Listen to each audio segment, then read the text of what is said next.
یک جوان ساکن ناحیه رودکی در رابطه با مرگ دلاورشاه شامیرов گمانبر و بازداشت شده است.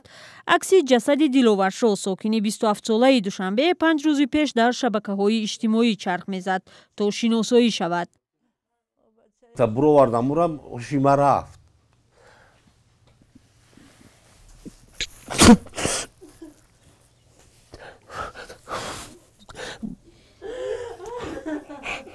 بالا میدونم دیگه چی گپ چی خبره.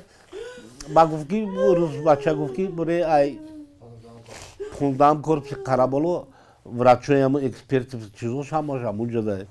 قبلا در پی تشخیص طبی سودی به نزدیکانش مرگ دلاورشاه شامیرov را بر اثر سکته مغزی شرح دادند. پیوندانش میگویند در بدن فرزند مرحومشان آثار لطوکوب را آشکار و درخواست تشخیصی تکراری کردند.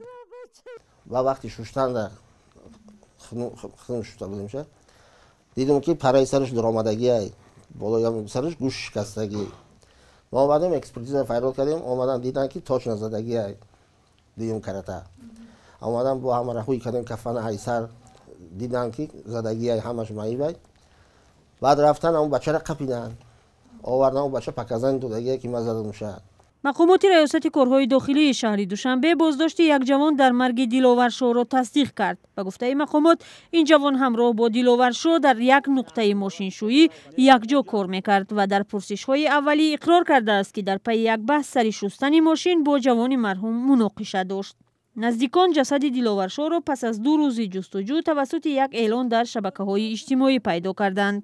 جسد دلاورشاه شامیرov را تقریبا ساعت‌های 11 شب 22 مارس یکی از ساکنان کوچه نظرشاه واقع در نزدیکی کارخانه نساجی و تکستیل در همین جا پیدا کردند و شاهدان میگویند همان زمان به یاری تعجیلی زنگ زدند و جسد را به سردخانه انتقال دادند.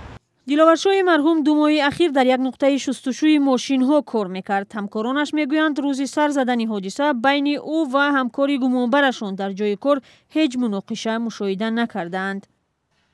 قطیمان یک ماه یا 2 ماه کار میکرد. بچه خوب بود. قطعی اون که جنگ کدگی نبود. یگون کم بودی هم نداشت. هر دوشان بچه خوب بود. اگر دهانی یگون کس دیگه میشنویدم که اگر خیلی جنگ شدگی من باور نمیکردم نمیدونم. نزدیکان دلاورشاه مرحوم میخواهند قضیه فرزندشان موشکافانه و واقع بینانه تفتیش شود و اگر کسی در مرگ او گناهکار است بر اساس قانون مجازات شود. آنها باور ندارند که این کار با دست یک نفر انجام شده باشد.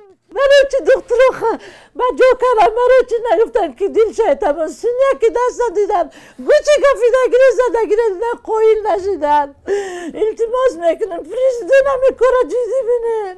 امروز بچه مرا کرده پگه بچه دیگر را میکنن.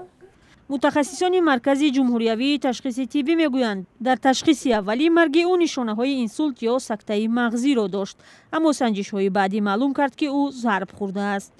ولی به تاکید این متخصصان هنوز خلاصه نهایی طبی سودی مرگ دلاورشاه اعلان نشده است. در رابطه با این قضیه حالا پرونده جنایی باز شده تحقیق ادامه دارد.